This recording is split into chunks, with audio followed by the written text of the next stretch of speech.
Hallelujah, price lord. ಕರ್ತನಾದ ಯೇಸು ಕ್ರಿಸ್ತನ ನಾಮದಲ್ಲಿ ನಮ್ಮೆಲ್ಲ ಸಹೋದರ ಸಹೋದರಿನ ವಂದಿಸ್ತೇವೆ. ನೀವೇನು ನಮ್ಮ ಚಾನಲ್ನ ಮೊದಲನೇ ಬಾರಿಗೆ ವೀಕ್ಷಿಸುತ್ತಿರುವುದಾದರೆ ದಯವಿಟ್ಟು ಸಬ್ಸ್ಕ್ರೈಬ್ ಮಾಡ್ಕೊಳ್ಳಿ, ಲೈಕ್ ಮಾಡಿ, ಶೇರ್ ಮಾಡಿ, ಹಾಗೂ ನಿಮ್ಮ ಪ್ರಾರ್ಥನಾ ಮನವಿಗಳನ್ನು ನಮಗೆ ಕಮೆಂಟ್ ಮೂಲಕವಾಗಿ ತಿಳಿಸಬಹುದಾಗಿದೆ. ನಿಮಗೆ ಕೌನ್ಸಿಲಿಂಗ್ ಬೇಕಾದಲ್ಲಿ ಹಾಗೂ ದಿನನಿತ್ಯವೂ ನಡೆಯುವಂಥ ನಮ್ಮ ಪ್ರಾರ್ಥನೆಗಳಿಗೆ ಜಾಯ್ನ್ ಆಗಬೇಕಾದಲ್ಲಿ ಕೆಳಗೆ ಕೊಟ್ಟಿರುವಂಥ ವಾಟ್ಸಪ್ ನಂಬರನ್ನು ಸಂಪರ್ಕಿಸಬಹುದಾಗಿದೆ. ಪ್ರತಿ ತಿಂಗಳು 30ನೇ ತಾರೀಕಿನಂದು ನಿಮಗಾಗಿ ವಿಶೇಷವಾಗಿ ಪ್ರಾರ್ಥನೆ ಮಾಡುವಂಥ ಪ್ರಾರ್ಥನಾ ಕೂಟವಿರುವಂಥದ್ದಾಗಿದೆ. ನೀವು ನಮ್ಮಲ್ಲಿ ಬಂದು ಪ್ರಾರ್ಥಿಸಬೇಕು. ಹಾಗೆ ಅದರ ನಂತರ ಕೌನ್ಸಿಲಿಂಗ್ಗಳು ಕೂಡ ಇರ್ತದೆ. ವೈಯಕ್ತಿಕವಾಗಿ ಕೌನ್ಸಿಲಿಂಗ್ಗಳು ಕೂಡ ನಡೆಯುವಂಥದ್ದಾಗಿದೆ. ನಿಮಗೆ ಕೌನ್ಸಿಲಿಂಗ್ ಬೇಕು, ಹಾಗೆ ಪ್ರಾರ್ಥನೆಗಳನ್ನು ಅಟೆಂಡ್ ಮಾಡಬೇಕು ಎಂಬುದಾಗಿ ನಿಮಗೆ ಆಸಕ್ತಿ ಇರುವುದಾದರೆ ಪ್ರತಿ ತಿಂಗಳು 30ನೇ ತಾರೀಕು, ಈ ತಿಂಗಳು ಕೂಡ ಜುಲೈ 30ನೇ ತಾರೀಕಿನಂದು ರಾಮನಗರದಲ್ಲಿ ಪ್ರಾರ್ಥನೆ ಇರುವಂಥದ್ದಾಗಿದೆ. ಭಾಗವಹಿಸಲು ಆಸಕ್ತಿ ಇರೋರು ಕೆಳಗೆ ಕೊಟ್ಟಿರುವಂಥ ನಂಬರನ್ನು ಸಂಪರ್ಕಿಸಬಹುದಾಗಿದೆ. ದೇವರು ನಿಮ್ಮನ್ನು ಆಶೀರ್ವದಿಸಲಿ. ಈ ಸಮಯದಲ್ಲಿ ನಮ್ಮ ಸಂದೇಶ ಭಾಗಕ್ಕಾಗಿ ನಾವು ಹೋಗೋಣ. ಇವತ್ತಿನ ನಮ್ಮ ಸಂದೇಶ ಭಾಗ ಯಾವುದಾಗಿದೆ ಅಂದರೆ, ನಮ್ಮ ಜೀವಿತದಲ್ಲಿ ಸಂಧಿಸುವಂಥ ಭಯಕ್ಕೆ ವಿರುದ್ಧವಾಗಿ ನಾವು ಮಧ್ಯರಾತ್ರಿಯಲ್ಲಿ ಎದ್ದು ಪ್ರಾರ್ಥನೆ ಮಾಡಬೇಕು. ಮಧ್ಯರಾತ್ರಿಯ ಪ್ರಾರ್ಥನೆಯು ಶಕ್ತಿಯುತವಾಗಿದೆ. ಭಯದ ವಿರುದ್ಧವಾಗಿ ನಾವು ಹೋರಾಡಲು ಮನುಷ್ಯನ ಜೀವಿತದಲ್ಲಿ ದೊಡ್ಡ ಶತ್ರುವಾಗಿ ಕಾರ್ಯ ಮಾಡುವಂಥದ್ದು ಯಾವುದಾಗಿದೆ ಅಂದರೆ ಮನುಷ್ಯನಲ್ಲಿ ಉಂಟಾಗುವಂತಹ ಭಯವಾಗಿದೆ. ಈ ಭಯದಿಂದ ಏನನ್ನು ಕೂಡ ಮಾಡಲು ಸಾಧ್ಯವಾಗದೆ ಅನೇಕರು ಸೋತಂತಹ ಪರಿಸ್ಥಿತಿಯಲ್ಲಿ ಯಾವುದೇ ಮಾರ್ಗವನ್ನ ಕಾಣದೆ ಏನು ಮಾಡಬೇಕೆಂಬುದು ಗೊತ್ತಾಗದೆ ಎಷ್ಟೋ ಜನರು ಕಟ್ಟಲ್ಪಟ್ಟಂಥ ಪರಿಸ್ಥಿತಿಯಲ್ಲಿದ್ದಾರೆ. ಇದಕ್ಕೆ ಕಾರಣ ಭಯವಾಗಿದೆ. ಮನುಷ್ಯನಿಗೆ ಏನು ಬೇಕಾದರೂ ಸಾಧನೆ ಮಾಡಬಹುದು, ಆದರೆ ಭಯ ಬರುವಾಗಲೇ ಏನನ್ನು ಮಾಡಲು ಸಾಧ್ಯವಿಲ್ಲ. ಭಯವನ್ನು ಹೋಗಲಾಡಿಸಲು ಇಂದು ಅನೇಕರು ಅನೇಕ ಕಾರ್ಯಗಳನ್ನು ಮಾಡ್ತಾ ಇದ್ದಾರೆ. ಆದರೆ ಕೆಲವರು ಧ್ಯಾನ ಮಾಡ್ತಾರೆ, ಕೆಲವರು ಕನ್ಸಲ್ಟೇಷನ್ ತಗೊಳ್ತಾರೆ, ಕೌನ್ಸಿಲಿಂಗ್ಗಳನ್ನು ತೆಗೆದುಕೊಳ್ತಾರೆ, ಹಾಗೆ ಮೆಡಿಟೇಷನ್ ಮಾಡ್ತಾರೆ, ಮತ್ತು ನೋಡುವುದಾದರೆ ಮ್ಯಾನಿಫೆಸ್ಟೇಷನ್ ಮಾಡ್ತಾರೆ. ಹೀಗೆ ಅನೇಕ ಕಾರ್ಯಗಳನ್ನು ಅನೇಕದ್ರ ಮೇಲೆ ನಂಬಿಕೆಯನ್ನು ಇಡ್ತಾರೆ. ಆದರೆ ಯಾವ ನಂಬಿಕೆಗಳು ಕೂಡ ಮನುಷ್ಯನ ಭಯವನ್ನು ಸಂಪೂರ್ಣವಾಗಿ ಹೋಗಲಾಡಿಸಲು ಸಾಧ್ಯ ಇಲ್ಲ. ಆದರೆ ಕರ್ತನಾದ ಯೇಸು ಕ್ರಿಸ್ತನ ಮೇಲೆ ನಂಬಿಕೆ ಇಟ್ಟು ಆತನ ಸಮ್ಮುಖದಲ್ಲಿ ಪ್ರಾರ್ಥಿಸುವಾಗ ನಮ್ಮ ಜೀವಿತದಲ್ಲಿರುವಂಥ ಭಯವು ಹೋಗಲಾಡುವಂಥದ್ದಾಗಿದೆ. ಈ ಸಮಯದಲ್ಲಿ ಈ ಸಂದೇಶ ಪ್ರಾರಂಭಿಸುವುದಕ್ಕಿಂತ ಮುಂಚೆ ಒಂದು ಚಿಕ್ಕ ಪ್ರಾರ್ಥನೆಯನ್ನು ಮಾಡಿಕೊಳ್ಳೋಣ. ಪರಿಶುದ್ಧನಾಗಿರುವ ದೇವರೇ, ನಿಮ್ಮ ನಾಮಕ್ಕೆ ಸ್ತುತಿ ಸ್ತೋತ್ರ ಉಂಟಾಗಲಿ. ಕೊಟ್ಟಂಥ ಸುಂದರವಾದ ದಿನಕ್ಕಾಗಿ, ಸಮಯಕ್ಕಾಗಿ ನಾವು ಸ್ತೋತ್ರ ವಂದನೆಗಳನ್ನು ಸಲ್ಲಿಸೋರಾಗಿದ್ದೇವೆ. ಈ ಸಮಯದಲ್ಲಿ ವಾಕ್ಯಗಳನ್ನು ಹೇಳುವಾಗ ಮಾತನಾಡುವುದು ನಾನಲ್ಲ, ನನ್ನ ಸ್ವಂತ ಬುದ್ಧಿ ಜ್ಞಾನದಿಂದಲ್ಲ, ಪರಿಶುದ್ಧಾತ್ಮನೇ ನೀವು ಮಾತನಾಡಿ ಒಬ್ಬೊಬ್ಬರ ಹೃದಯದಲ್ಲಿ ಕಾರ್ಯ ಮಾಡಬೇಕಾಗಿ ಎಲ್ಲ ನಿಮ್ಮ ಕರದಲ್ಲಿ ಒಪ್ಪಿಸಿಕೊಡ್ತಾ ನನ್ನ ಮರೆಮಾಚಿ ನೀವು ಪ್ರಕಟವಾಗಬೇಕಾಗಿ ಯೇಸುವಿನ ನಾಮದಲ್ಲಿ ಬೇಡಿಕೊಳ್ತೇವೆ ತಂದೆ, ಆಮೇನ್ ಆಮೇನ್. ಯಾಕೆ ಭಯಕ್ಕಾಗಿ ಮಧ್ಯರಾತ್ರಿಯಲ್ಲಿಯೇ ಪ್ರಾರ್ಥನೆ ಮಾಡಬೇಕು ಎಂಬುದಾಗಿ ಈಗ ನಮಗೆ ಪ್ರಶ್ನೆ ಬಂದಿರಬಹುದು. ದಿವಸದಲ್ಲಿ ಒಂದು ಕಮೆಂಟ್ ಅನ್ನು ನಾನು ಮಧ್ಯರಾತ್ರಿ 3 ಗಂಟೆಯ ಪ್ರಾರ್ಥನೆಯ ವಿಷಯವಾಗಿ ಓದುವಾಗ ಒಬ್ಬರು, ಯಾಕೆ ಮಧ್ಯರಾತ್ರಿನೇ ಪ್ರಾರ್ಥನೆ ಮಾಡಬೇಕಾ, ದೇವರು ಬೆಳಗ್ಗೆ ಪ್ರಾರ್ಥನೆ ಮಾಡಿದ್ರೆ ಕೇಳೋದಿಲ್ವಾ ಎಂಬುದಾಗಿ ಪ್ರಶ್ನೆಯನ್ನ ಕೇಳಿದ್ರು. ನಾನು ಎಲ್ಲೂ ಕೂಡ ಮೆನ್ಷನ್ ಮಾಡಿ ಹೇಳಿಲ್ಲ ಬರೀ ಮಧ್ಯರಾತ್ರಿನೇ ಪ್ರಾರ್ಥನೆ ಮಾಡಿದ್ರೆ ದೇವರು ಕೇಳ್ತಾರೆ ಅಂತ. ನಾನು ತಿಳಿಸಿರುವಂಥದ್ದು ಮಧ್ಯರಾತ್ರಿಯಲ್ಲಿಯೂ ಕೂಡ ನೀವು ಪ್ರಾರ್ಥಿಸಿರಿ. ಹಾಗೆ ಪ್ರಾರ್ಥಿಸುವುದಾದರೆ ಅನೇಕ ಮಾರ್ಗಗಳು, ಅನೇಕ ಬಾಗಿಲುಗಳು ತೆರೆಯಲ್ಪಡ್ತವೆ.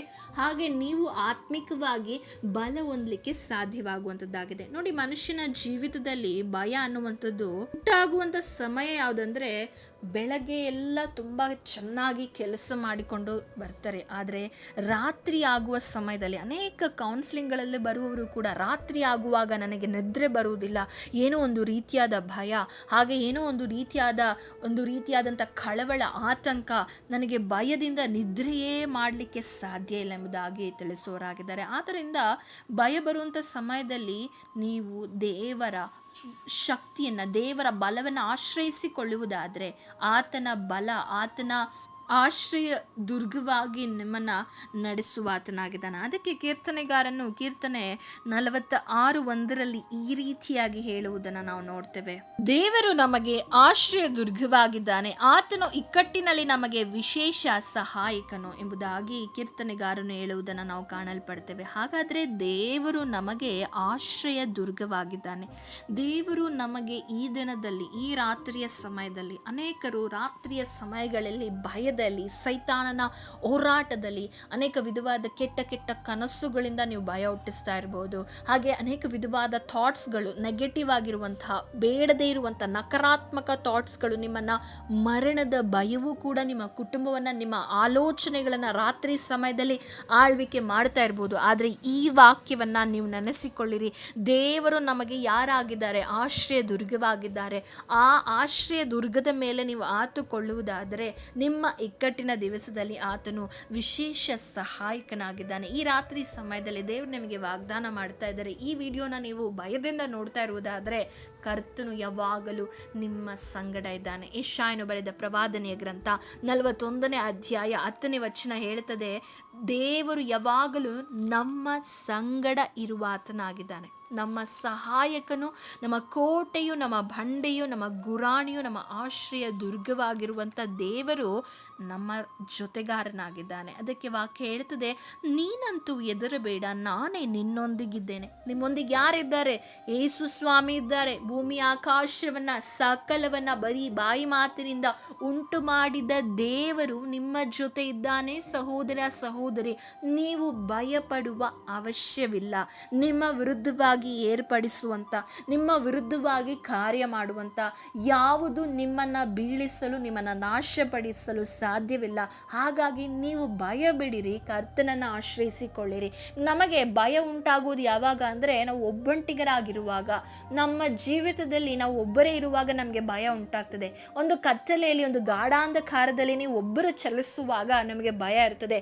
ಅದೇ ನಿಮ್ಮ ಒಟ್ಟಿಗೆ ಇನ್ನೊಬ್ಬರು ಚಲಿಸುವಾಗ ನಿಮಗೆ ಸ್ವಲ್ಪ ಧೈರ್ಯ ಉಂಟಾಗ್ತದೆ. ಯಾಕೆಂದರೆ ನನ್ನ ಸಂಗಡ ಇನ್ನೊಬ್ಬರು ಇದ್ದಾರೆ, ನನಗೇನಾದರೂ ಆದರೆ ನನ್ನ ಸಂಗಡ ಇನ್ನೊಬ್ಬರು ಇದ್ದಾರೆ ಎಂಬ ಧೈರ್ಯ ನಮ್ಮನ್ನು ಭಯದಿಂದ ಬಿಡುಗಡೆ ಮಾಡ್ತದೆ. ಹಾಗೆಯೇ ನಿಮ್ಮ ಕಣ್ಣಿಗೆ ಕಾಣದೇ ಇದ್ದರೂ ಕೂಡ ನಿಮ್ಮ ಜೊತೆಯಲ್ಲಿ ಹಗಲು ഇരുಳು ತೂಕಡಿಸದೆ ನಿದ್ರಿಸದೆ ನಿಮ್ಮ ಜೊತೆಯಲ್ಲಿ ಒಬ್ಬ ದೇವರಿದ್ದಾನೆ. ನೀವು ಕರೆದಾಗ, ನೀವು ಕಣ್ಣೀರಿಟ್ಟಾಗ, ನೀವು ನೋವಾಗುವಾಗ, ನಿಮ್ಮ ಸುತ್ತಲೂ ಆಪತ್ತುಗಳು ಆವರಿಸುವಾಗ ಅದು ಯಾವುದೂ ಕೂಡ ನಿಮ್ಮನ್ನು ಮುಟ್ಟದಂತೆ ಯಾವಾಗಲೂ ತನ್ನ ರೆಕ್ಕೆಯ ಮೊರೆಯಲ್ಲಿ ನಿಮ್ಮನ್ನು ಕಾದು ನಡೆಸುವಂಥ ಯೇಸು ಸ್ವಾಮಿ ನಿಮ್ಮೊಟ್ಟಿಗಿದ್ದಾರೆ. ನೀನಂತೂ ಹೆದರಬೇಡ, ನಾನೇ ನಿನ್ನೊಂದಿಗಿದ್ದೇನೆ. ದಿಗ್ಭ್ರಮೆಗೊಳ್ಳದಿರು, ನಾನೇ ನಿನ್ನ ದೇವರು. ನಾನು ನಿನ್ನನ್ನು ಬಲಪಡಿಸುತ್ತೇನೆ, ಹೌದು ನಿನಗೆ ಸಹಾಯ ಕೊಡುತ್ತೇನೆ. ನನ್ನ ಧರ್ಮದ ಬಲಗೈಯನ್ನು ನಿನಗೆ ಆಧಾರ ಮಾಡುತ್ತೇನೆ. ದೇವರ ವಾಕ್ಯ ಹೇಳುತ್ತಿದೆ, ನಾನು ನಿನಗೆ ಸಹಾಯ ಮಾಡ್ತೇನೆ, ನಾನು ನಿನಗೆ ಆಧಾರವಾಗಿದ್ದೇನೆ ಎಂಬುದಾಗಿ ದೇವರ ವಾಕ್ಯವು ತಿಳಿಸುವಂಥದ್ದಾಗಿದೆ. ಹಾಗಾದರೆ ದೇವರ ವಾಕ್ಯವನ್ನು ನಾವು ನಂಬೋಣ. ಈ ಸಮಯದಲ್ಲಿ ದೇವರು ವಾಗ್ದಾನ ಮಾಡ್ತಾ ಇದ್ದಾರೆ, ನಾನು ನಿನ್ನ ಸಂಗಡ ಇದ್ದೇನೆ. I am with you. ನಾನು ನಿನ್ನ ಜೊತೆ ಇದ್ದೇನೆ, ನಾನೇ ನಿನ್ನೊಂದಿಗಿದ್ದು ನಿನ್ನನ್ನು ಬಲಪಡಿಸ್ತೇನೆ ಎಂಬುದಾಗಿ ದೇವರು ವಾಗ್ದಾನ ಮಾಡುವಾಗ ಈ ವಾಗ್ದಾನವನ್ನು ಹಿಡಿದು ಮಧ್ಯರಾತ್ರಿಗಳಲ್ಲಿ ಪ್ರಾರ್ಥಿಸಿರಿ. ನೋಡಿ, ದೇವರ ಮುಂದೆ ನಾವು ರಾತ್ರಿ ಸಮಯದಲ್ಲಿ ಬರುವಾಗ ನೋಡಿ, ಅನೇಕ ಚಿಂತೆ, ಹೋರಾಟ, ವೇದನೆ ತುಂಬಿದ ಲೋಕ ಎಲ್ಲ ಮೌನವಾಗಿ ಆ ಸಮಯದಲ್ಲಿ ಪ್ರಶಾಂತವಾಗಿ ಕರ್ತನೊಟ್ಟಿಗೆ ನೀವು ಮಾತನಾಡಬಹುದು. ಕೆಲವೊಮ್ಮೆ ಲೋಕವೆಲ್ಲ ಮೌನವಾಗಿದೆ, ಆದರೆ ನನ್ನ ಹೃದಯದಲ್ಲಿ ಸಮಾಧಾನ ಇಲ್ಲ. ನನ್ನ ಹೃದಯ ಭಾರವಾಗಿದೆ, ನನ್ನ ಹೃದಯ ಭಯದಿಂದ ತುಂಬಿದೆ, ಚಿಂತೆಯಿಂದ ತುಂಬಿದೆ. ಪ್ರತಿಯೊಂದು ವಿಷಯಗಳಲ್ಲಿ ಆತಂಕ, ನೋವು, ಸಂಕಟ. ದೇವರೇ, ಈ ರಾತ್ರಿ ಸಮಯದಲ್ಲಿ ನೀನೇ ನನ್ನ ಆಶ್ರಯವಾಗಿದೆಯಾ. ಈ ಕತ್ತಲೆಯ ಸಮಯದಲ್ಲಿ ನಾನು ನಿನ್ನನ್ನು ಆತುಕೊಳ್ತಾ ಇದ್ದೇನೆ. ನೀನೇ ನನ್ನ ಆಶ್ರಯವಾಗಿದೆಯಾ. ನೀನು ವಾಗ್ದಾನ ಮಾಡಿದಂತೆ ನನ್ನೊಟ್ಟಿಗಿದೆಯಾ. ನನ್ನನ್ನು ಇನ್ನೂ ಹೆಚ್ಚಾಗಿ ಬಲಪಡಿಸು ಎಂಬುದಾಗಿ ಕರ್ತನ ಸಮ್ಮುಖದಲ್ಲಿ ರಾತ್ರಿಯಲ್ಲಿ ಎದ್ದು ಪ್ರಾರ್ಥನೆ ಮಾಡಿರಿ. ದೇವರ ವಾಕ್ಯವು ತಿಳಿಸುವ ಪ್ರಕಾರ ದೇವರು ನಮಗೆ ಆಶ್ರಯ ದುರ್ಗವಾಗಿದ್ದು ನಮ್ಮನ್ನು ನಡೆಸುವಾತನಾಗಿದ್ದಾನೆ. ಹಾಗೆ ದೇವರು ನಮ್ಮನ್ನು ಎರಡನೇದಾಗಿ ನೋಡುವುದಾದರೆ ಆತನು ಸಂರಕ್ಷಿಸುವಾತನಾಗಿದ್ದಾನೆ. ಕೀರ್ತನೆಗಳು 91:10 ವಚನ, ಯಾವ ಕೇಡು ನಿನಗೆ ಸಂಭವಿಸದು, ಉಪದ್ರವು ನಿನ್ನ ಗೂಡಾರದ ಸಮೀಪಕ್ಕೂ ಬಾರದು. ಯಾವ ಕೇಡು, ನಿಮ್ಮನ್ನು ನಾಶಪಡಿಸಲು ಏರಿಸಲ್ಪಟ್ಟಿರುವ ಯಾವ ಕೇಡು ನಿಮ್ಮ ಗೂಡಾರಕ್ಕೆ ಬಾರದು. ಯಾಕೆಂದರೆ ನಾನು ನಿಮಗೆ ಸಂರಕ್ಷಕನಾಗಿದ್ದೇನೆ. ಯಾವ ಉಪದ್ರವ ಕೂಡ ನಿನ್ನ ಗೂಡಾರದ ಸಮೀಪಕ್ಕೂ, ಯಾವ ಕೇಡು ನಿನಗೆ ಸಂಭವಿಸದಂತೆ ದೇವರು ಕಾದು ಕಾಪಾಡುವಾತನಾಗಿದ್ದಾನೆ. ಆದ ಕಾರಣ ನೀವು ಪ್ರಾರ್ಥನೆ ಮಾಡಿರಿ ಈ ರೀತಿಯಾಗಿ, ನನ್ನ ಭಯಪಡಿಸುವಂಥ ಎಲ್ಲ ದುಷ್ಟನ ಕಾರ್ಯಗಳನ್ನು ಕರ್ತನೇ ನೀನು ತಾನೇ ದೇವರೇ ಅಪ್ಪ, ನನಗೆ ವಿರುದ್ಧವಾಗಿ ಏರಿಸಲ್ಪಟ್ಟಿರುವಂಥ ಎಲ್ಲ ಆಯುಧಗಳು ಮುರಿಯಲ್ಪಡಲಿ ಎಂಬುದಾಗಿ ಕರ್ತನ ಸಮ್ಮುಖದಲ್ಲಿ ಪ್ರಾರ್ಥನೆ ಮಾಡಿ. 2 ತಿಮೋಥನಿಗೆ ಬರೆದ ಪತ್ರಿಕೆ 1ನೇ ಅಧ್ಯಾಯ 7ನೇ ವಚನವನ್ನು ನಾವು ಓದುವಾಗ ನಮಗೆ ಅಲ್ಲಿ ವಾಕ್ಯವು ಈ ರೀತಿಯಾಗಿ ಬರೆಯಲ್ಪಟ್ಟಿದೆ. ದೇವರು ನಮಗೆ ಕೊಟ್ಟಿರುವ ಆತ್ಮವು ಬಲ, ಪ್ರೀತಿ, ಶಿಕ್ಷಣಗಳ ಆತ್ಮವೇ ಹೊರತು ಏಡಿತನದ ಆತ್ಮವಲ್ಲ. ದೇವರ ವಾಕ್ಯ ಹೇಳ್ತಾ ಇದೆ, ದೇವರು ನಮಗೆ ಕೊಟ್ಟಿರುವಂಥ ಆತ್ಮ ಏಡಿತನದ ಆತ್ಮ ಅಲ್ಲ. ಆದ ಕಾರಣ ನಿಮ್ಮನ್ನು ಭಯಪಡಿಸುವಂತಹ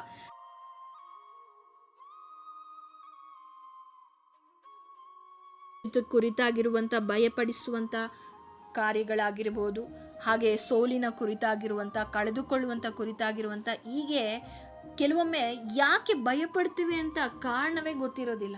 ಆ ರೀತಿಯಾದ ಭಯಗಳು ಮನಸ್ಸಿನಲ್ಲಿ ಉಂಟಾಗುವಂಥದ್ದಾಗಿದೆ.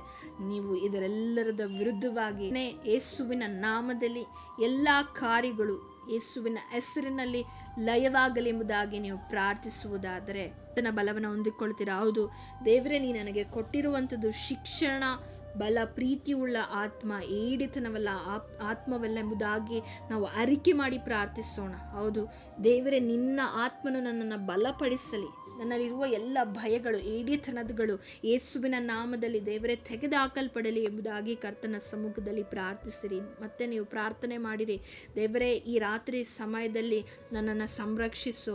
ನನಗೆ ವಿರುದ್ಧವಾಗಿರುವಂತಹ, ನನ್ನ ತಲೆಯಲ್ಲಿ ಯೋಚಿಸ್ತಾ ಇರುವಂಥ ಎಲ್ಲ ನೆಗೆಟಿವ್ ಆಗಿರುವಂತಹ ಆಲೋಚನೆಗಳಾಗಿರಬಹುದು, ಭಯ ಹುಟ್ಟಿಸುವಂಥ ಸಂದರ್ಭಗಳನ್ನು ಆಗಿರಬಹುದು, ಇವುಗಳನ್ನು ನೋಡಿ ನನ್ನ ಹೃದಯವಾಗಲಿ, ನನ್ನ ಜ್ಞಾನದಲ್ಲಾಗಲಿ ಇರುವಂಥ ಎಲ್ಲ ವಿಧವಾದ ನೆಗೆಟಿವ್ ಥಾಟ್ಸ್ಗಳನ್ನು ತೆಗೆದುಹಾಕಿ ಎಂಬುದಾಗಿ ಕರ್ತನ ಸಮ್ಮುಖದಲ್ಲಿ ಪ್ರಾರ್ಥನೆ ಮಾಡೋಣ. ಯಾಕೆಂದರೆ ಕೀರ್ತನೆ 91 ಮತ್ತು 11ನೇ ವಚನ ಹೇಳುವ ಪ್ರಕಾರ, ನೀನು ಹೋಗುವಲ್ಲೆಲ್ಲ ನಿನ್ನನ್ನು ಕಾಯುವುದಕ್ಕೆ ಆತನು ನಿನ್ನ ವಿಷಯವಾಗಿ ತನ್ನ ದೂತರಿಗೆ ಅಪ್ಪಣೆ ಕೊಡುವನು. ತನ್ನ ದೂತರಿಗೆ ದೇವರು ಅಪ್ಪಣೆ ಕೊಡುವವನಾಗಿದ್ದಾನೆ.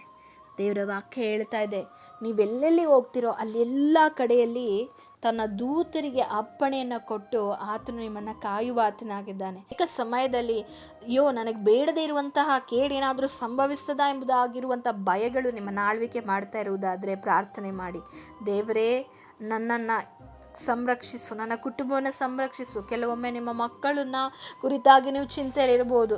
ಅವರು ತಡರಾತ್ರಿಗಳಲ್ಲಿ ಕೆಲಸವನ್ನು ಮಾಡಿಕೊಂಡು, ಅಥವಾ ನಿಮ್ಮ ಕುಟುಂಬಸ್ಥರು ಯಾರಾದರೂ ತಡರಾತ್ರಿಗಳಲ್ಲಿ ಕೆಲಸ ಮಾಡಿಕೊಂಡು ಬರುವವರಾಗಿರ್ಬೋದು, ಅವರನ್ನು ನೆನೆಸಿಯೂ ಕೂಡ ಅವರ ಸಂರಕ್ಷಣೆಗಾಗಿಯೂ ನೀವು ಪ್ರಾರ್ಥನೆ ಮಾಡಿರಿ.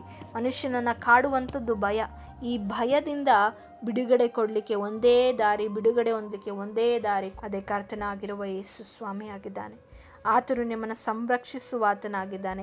ಯೆಶಾಯನ ಪ್ರವಾದನೆ ಗ್ರಂಥದಲ್ಲಿ ಓದಿದ ಪ್ರಕಾರ, ನಾನು ನಿಮ್ಮ ಸಂಗಡ ಇದ್ದೇನೆ, ನಾನು ನಿನ್ನನ್ನು ಬಲಪಡಿಸ್ತೇನೆ, ನಾನು ನಿನಗೆ ಸಮಾಧಾನ ಕೊಡ್ತೇನೆ, ನಾನು ಎಂದಿಗೂ ಕೂಡ ನಿಮ್ಮನ್ನು ಕೈ ಬಿಡುವುದಿಲ್ಲ, ತೊರೆಯುವುದಿಲ್ಲ ಎಂಬುದಾಗಿ, ನಾನು ನಿಮಗಾಗಿ ಯುದ್ಧವನ್ನು ಮಾಡ್ತೇನೆ ಎಂಬುದಾಗಿಯೂ ಕೂಡ ದೇವರು ಹೇಳ್ತಾ ಇದ್ದಾರೆ.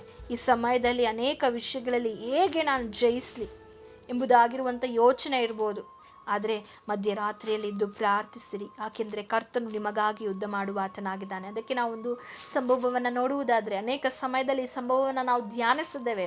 ಅಪೊಸ್ತಲ ಕೃತ್ಯಗಳ 16ನೇ ಅಧ್ಯಾಯದಲ್ಲಿ ಪೌಲಸೀಲರು ಮಧ್ಯರಾತ್ರಿಗಳಲ್ಲಿ ಸ್ತುತಿ ಪದಗಳನ್ನು ಹೇಳಿ ಕರ್ತನನ್ನು ಸ್ತುತಿಸಿ ಪ್ರಾರ್ಥನೆ ಮಾಡ್ತಾ ಇರ್ತಾರೆ. ಆ ಸಮಯದಲ್ಲಿ ಅವರಿಗೆ ಹಾಕಿದಂತಹ ಬೇಡಿಗಳು ಕಳಚಿ ಬೀಳುತ್ತದೆ, ಕದಗಳು ತೆರೆಯಲ್ಪಡ್ತದೆ, ಅಲ್ಲಿ ಮಹಾಭೂಕಂಪ ಉಂಟಾಗಿ ಅವರಲ್ಲಿಂದ ಬಿಡುಗಡೆ ಆಗ್ತಾರೆ. ಆ ಬಿಡುಗಡೆ ಆಗುವುದು ಮಾತ್ರ ಅಲ್ಲ, ಅಲ್ಲಿ ಒಂದು ಕುಟುಂಬವು ಕೂಡ ರಕ್ಷಣೆ ಹೊಂದುವುದನ್ನು ನೋಡ್ತೇವೆ. ಸಹೋದರ ಸಹೋದರಿಯರೇ, ಇವತ್ತು ಯಾವುದೆಲ್ಲ ವಿಷಯದಲ್ಲಿ ನೀವು ಬಂಧಿಸಲ್ಪಟ್ಟಿದ್ದೀರಾ, ಯಾವುದೆಲ್ಲ ಕಾರ್ಯಗಳಲ್ಲಿ ನೀವು ಬಂಧಿಸಲ್ಪಟ್ಟಿದ್ದೀರಾ, ದೇವರು ನಿಮಗಾಗಿ ಕಾರ್ಯ ಮಾಡ್ತಾರೆ. ನೀವು ಸ್ತುತಿಸಿರಿ, ನೀವು ಪ್ರಾರ್ಥಿಸಿರಿ. ನಿಮ್ಮ ಸಿಚುಯೇಷನ್ಗಳನ್ನು ಅಥವಾ ನಿಮ್ಮಲ್ಲಿರುವಂಥ ಸಮಸ್ಯೆಗಳನ್ನು ದೊಡ್ಡದಾಗಿ ಯೋಚಿಸಿ, ಆ ಸಮಸ್ಯೆಗಳೊಳಗೆ ನೀವು ಕೂತುಕೊಂಡು ಆ ಸಮಸ್ಯೆಯಲ್ಲಿಯೇ ನೀವು ಚಿಂತೆಯಲ್ಲಿರುವಾಗ ನೀವು ಯಾವುದನ್ನು ಕೂಡ ಜಯಿಸಲು ಸಾಧ್ಯ ಇಲ್ಲ. ಆದರೆ ನಿಮ್ಮ ಕಣ್ಣೀರಿನ, ನೀವು ಯಾವ ಪರಿಸ್ಥಿತಿಯಲ್ಲಿದ್ದೀರಾ ಆ ಪರಿಸ್ಥಿತಿಯಲ್ಲಿ ಕರ್ತನ ಮುಂದೆ ಯಥಾರ್ಥವಾಗಿ ಮೊರೆ ಇಡುವುದಾದರೆ, ಕರ್ತನು ತಾನೇ ನಿಮ್ಮನ್ನು ನಿಜವಾಗಿ ಬಿಡಿಸಿ ನಡೆಸಿ ಕಾದು ಕಾಪಾಡುವ ಆತನಾಗಿದ್ದಾನೆ. ಕರ್ತನು ಎಂದಿಗೂ ಕೂಡ ಮನುಷ್ಯನ ಹಾಗೆ ಎರಡು ಮಾತಿನವನಲ್ಲ. ಆತನು ನಮ್ಮನ್ನು ನಡೆಸ್ತೇನೆಂಬುದಾಗಿ ವಾಗ್ದಾನ ಮಾಡಿದರೆ ನಡೆಸ್ತಾನೆ. ಹೇಳಿದ್ದನ್ನೇ ಮಾಡುವ ದೇವರು, ಮಾಡಿದ್ದನ್ನೇ ಹೇಳುವ ದೇವರು ನಮ್ಮ ದೇವರು. ಮನುಷ್ಯನ ಹಾಗಲ್ಲ. ಮನುಷ್ಯನ ನಾನು ನಿಮ್ಮ ಜೊತೆ ಇರ್ತೇನೆ, ನಿಮಗೆ ಎಲ್ಲವನ್ನ ಮಾಡಿಕೊಡ್ತೇನೆ, ನಾನು ನಿಮ್ಮನ್ನು ಸಂರಕ್ಷಿಸ್ತೇನೆ ಎಂಬುದಾಗಿ ಹೇಳ್ತಾರೆ. ಆದರೆ ಹೇಳುವವರು ಯಾರು ಕೂಡ ಸಮಯ ಬರುವಾಗ ನಮ್ಮೊಟ್ಟಿಗೆ ನಿಲ್ಲುವುದಿಲ್ಲ.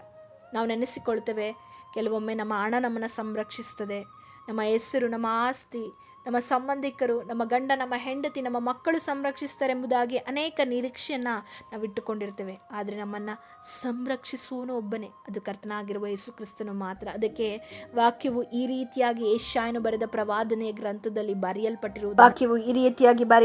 ಯೆಶಾಯನ ಪ್ರವಾದನೆ ಗ್ರಂಥ 46ನೇ ಅಧ್ಯಾಯ 4ನೇ ವಚನವನ್ನು ನಾವು ಓದಿಕೊಳ್ಳೋಣ.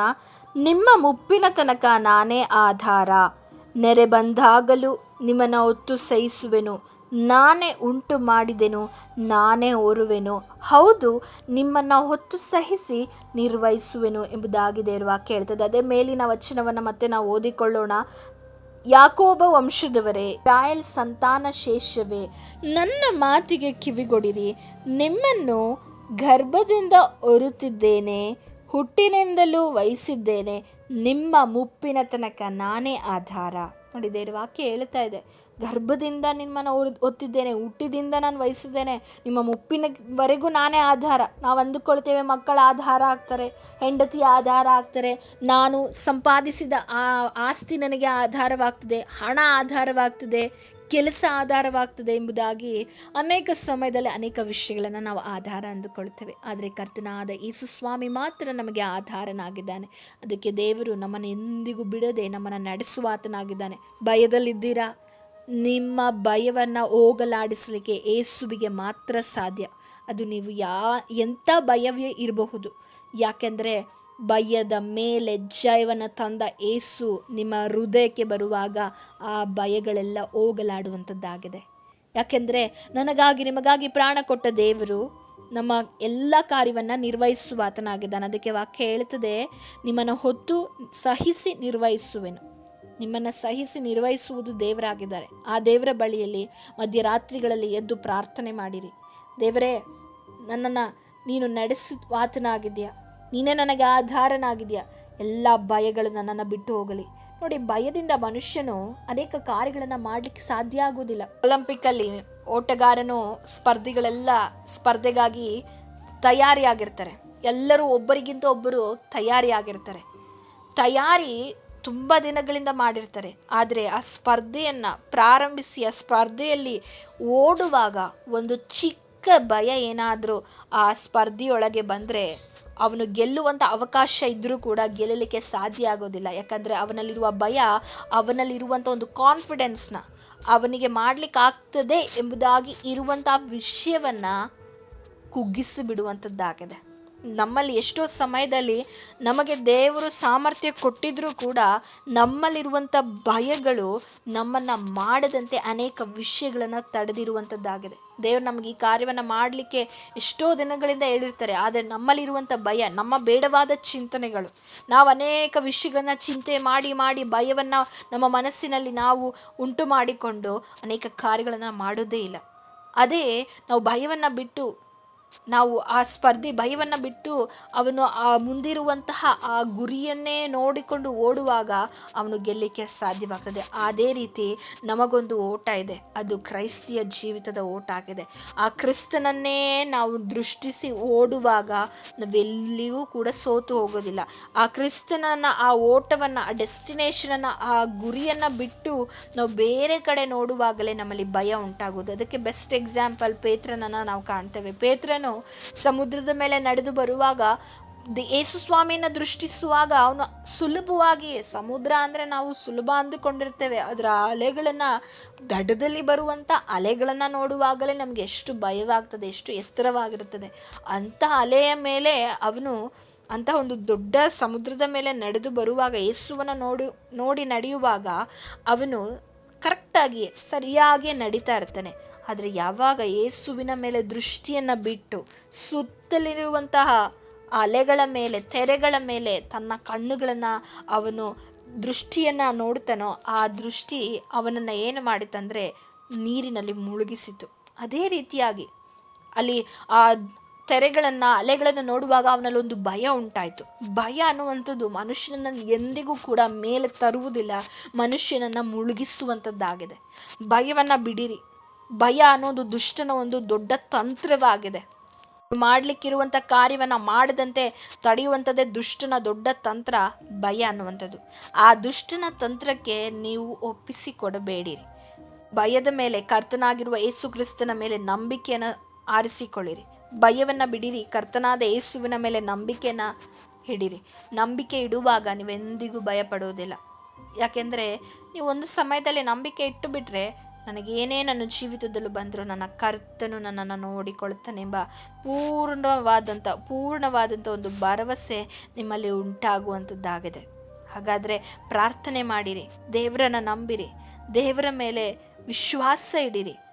ವಿಶ್ವಾಸ ಇಡುವಾಗ ಕರ್ತನು ಖಂಡಿತವಾಗಿಯೂ ನಿಮಗೆ ಸಹಾಯ ಮಾಡುವ ಆತನಾಗಿದ್ದಾನೆ. ನಿಮ್ಮಲ್ಲಿರುವಂಥ ಎಲ್ಲ ಕಾರ್ಯವನ್ನು ಅದನ್ನು ತೆಗೆದು ನಿಮಗೆ ಸಂತೋಷವನ್ನು ಕೊಡುವ ಆತನಾಗಿದ್ದಾನೆ. ಅದಕ್ಕೆ ಫಿಲಿಪ್ಪದವರಿಗೆ ಬರೆದ ಪತ್ರಿಕೆಯಲ್ಲಿ 4ನೇ ಅಧ್ಯಾಯ 6-7ನೇ ವಚನ ಹೇಳ್ತದೆ, ಯಾವ ಸಂಬಂಧವಾಗಿಯೂ ಚಿಂತೆ ಮಾಡದೆ ಸರ್ವ ವಿಷಯದಲ್ಲಿ ದೇವರ ಮುಂದೆ ಕೃತಜ್ಞತಾ ಸ್ತುತಿಯನ್ನು ಪ್ರಾರ್ಥನೆ ವಿಜ್ಞಾಪನೆಗಳನ್ನು ಮಾಡುತ್ತಾ ನಿಮಗೆ ಬೇಕಾದುದನ್ನು ತಿಳಿಯಪಡಿಸಿರಿ. ಆಗ ಎಲ್ಲ ಗ್ರಹಿಕೆಗೂ ಮೀರುವ ದೇವ ಶಾಂತಿಯು ನಿಮ್ಮ ಹೃದಯಗಳನ್ನು, ಯೋಚನೆಗಳನ್ನು ಕ್ರಿಸ್ತ ಯೇಸುವಿನಲ್ಲಿ ಕಾಯುವುದು. ಕ್ರಿಸ್ತ ಯೇಸುವಿನಲ್ಲಿ ಎಲ್ಲ ಗ್ರಹಿಕೆಗೂ ಮೀರಿದಂತಹ ದೇವ ಶಾಂತಿ ನಿಮ್ಮ ಹೃದಯಗಳನ್ನು, ಯೋಚನೆಗಳನ್ನು ಕ್ರಿಸ್ತ ಯೇಸುವಿನಲ್ಲಿ ಕಾಯಬೇಕಂದ್ರೆ ನೀವು ಯಾವ ಸಂಬಂಧವಾಗಿ ಚಿಂತೆ ಮಾಡದೆ ಕರ್ತನ ಸಮ್ಮುಖದಲ್ಲಿ ರಾತ್ರಿ ಸಮಯದಲ್ಲಿ ಪ್ರಾರ್ಥನೆ ಮಾಡಿರಿ.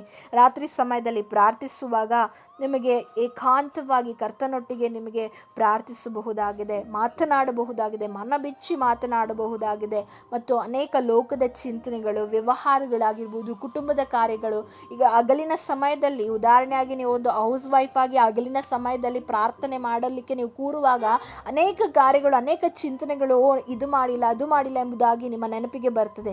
ಆ ಕೆಲಸ ಮಾಡಬೇಕು, ಕಿಚನಲ್ಲಿ ಈ ಕೆಲಸವಿದೆ ಎಂಬುದಾಗಿ ನೆನಪಿಗೆ ಬರ್ತದೆ. ಅದೇ ನೀವು ಒಂದು ಕೆಲಸ ಮಾಡುವಂಥ ವ್ಯಕ್ತಿ ಆಗಿದ್ದರೆ, ಕೆಲಸ ಮಾಡುವಂಥ ಸಂದರ್ಭದಲ್ಲಿ ನೀವು ಪ್ರಾರ್ಥಿಸುವಾಗ ಮತ್ತೆ ನಿಮಗೆ ಲೋಕದ ಜ್ಞಾನಗಳೇ ಹೆಚ್ಚಾಗಿ ಬರ್ತದೆ.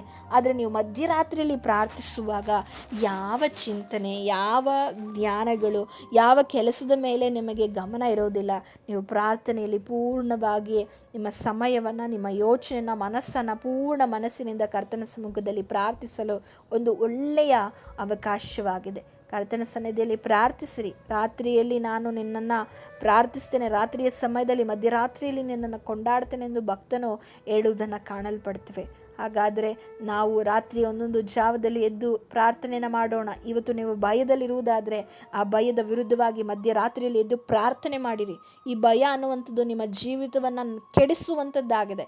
ಎಷ್ಟೋ ಯವನಸ್ಥರ ಜೀವಿತದಲ್ಲಿ ಇಂದು ವಿವಾಹವಾಗದೇ ಇರುವುದಕ್ಕೆ ಕಾರಣವೇ ಮುಖ್ಯವಾಗಿ ಭಯವಾಗಿದೆ. ಈ ಭಯದಿಂದ ಎಷ್ಟೋ ಯವನಸ್ಥರು ಇನ್ನೂ ವಿವಾಹಗಳಾಗಿಲ್ಲ. ಎಷ್ಟೋ ಜನರಿಗೆ ಇನ್ನೂ ಯಾಕೆ ಕೆಲಸ ಸಿಕ್ಕಿಲ್ಲ ಅಂದರೆ ಭಯ. ಅವರಿಗೆ ಸ್ಕಿಲ್ಸ್ ಇದೆ, ಅವರಿಗೆಲ್ಲ ತಲಾಂತುಗಳಿದೆ, ಎಲ್ಲ ಟ್ಯಾಲೆಂಟ್ಗಳಿದ್ರೂ ಕೂಡ ಭಯದಿಂದ ಕೆಲಸವನ್ನು ತೆಗೆದುಕೊಳ್ಳಿಕ್ಕೆ ಆಗ್ತಾ ಇಲ್ಲ, ಭಯದಿಂದ ವಿವಾಹಗಳಾಗ್ತಾ ಇಲ್ಲ, ಭಯದಿಂದ ಕುಟುಂಬ ಜೀವಿತದಲ್ಲಿ ಅನೇಕ ಕಾರ್ಯಗಳು, ಆಶೀರ್ವಾದಗಳು ಬರ್ತಾ ಇಲ್ಲ, ಭಯದಿಂದ ಸೇವೆಯಲ್ಲಿ ಒಂದು ಪ್ರಗತಿ ಇಲ್ಲ, ಭಯದಿಂದ ಆರೋಗ್ಯ ಸರಿಯಾಗ್ತಾ ಇಲ್ಲ. ಚಿಕ್ಕದೇನಾದರೂ ಶರೀರದಲ್ಲಿ ಕಾಣಿಸಿಕೊಂಡ್ರೆ ಅಯ್ಯೋ ನನಗೇನೋ ದೊಡ್ಡದಾಯ್ತೆಂಬ ಭಯ. ಈ ಭಯದಿಂದ ನೀವು ಬಿಡುಗಡೆ ಹೊಂದಬೇಕು. ಕರ್ತನ ಸನ್ನಿಧಿಯಲ್ಲಿ ಮಧ್ಯರಾತ್ರಿಯಲ್ಲಿ ಎದ್ದು ಪ್ರಾರ್ಥಿಸಿರಿ. ಈ ಭಯ ಎಂಬ ಶತ್ರುವಿನ ಮೇಲೆ ನೀವು ಜಯವನ್ನು ಖಂಡಿತವಾಗಿಯೂ ಕರ್ತನಾದ ಯೇಸು ಕ್ರಿಸ್ತನ ಮೂಲಕವಾಗಿ ಕಂಡುಕೊಳ್ಳಲಿಕ್ಕೆ ಸಾಧ್ಯವಾಗ್ತದೆ. ದೇವರ ಈ ವಾಕ್ಯದ ಮೂಲಕ ನಿಮ್ಮನ್ನು ಆಶೀರ್ವದಿಸಲಿ.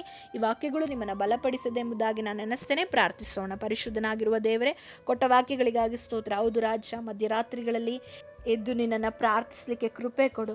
ಅನೇಕರು ಭಯದಲ್ಲಿ, ದೇವರ ವೇದನೆಯಲ್ಲಿ, ಸಂಕಟ, ನೋವು, ಪ್ರಯಾಸಗಳಲ್ಲಿದ್ದಾರೆ.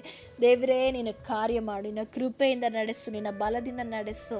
ಪರಿಶುದ್ಧ ಆತ್ಮನೇ, ಈ ಸಮಯದಲ್ಲಿ ಯಾರೆಲ್ಲ ಭಯದಿಂದ ಪ್ರಾರ್ಥನೆಯನ್ನು ಮಾಡಲಿಕ್ಕಾಗದೆ ದೇವರೇ ಭಯದಲ್ಲಿ ಕಟ್ಟಲ್ಪಟ್ಟವರಾಗಿ ಅನೇಕ ವಿಧವಾದ ದೇವರ ಬಂಧನದಲ್ಲಿ, ಸೈತಾನನ ದೇವರ ತಂತ್ರದಲ್ಲಿ, ಕುತಂತ್ರದಲ್ಲಿದ್ದಾರೋ, ಯೇಸುವಿನ ಅಧಿಕಾರಗಳ ನಾಮದಲ್ಲಿ ಸಮಯದಲ್ಲಿ ಬಿಡುಗಡೆ ಆಗಲಿ. ಈ ವಾಕ್ಯಗಳು ಅವರ ಜೀವಿತವನ್ನು ಮಾರ್ಪಡಿಸಲಿ ಕರ್ತನೆ.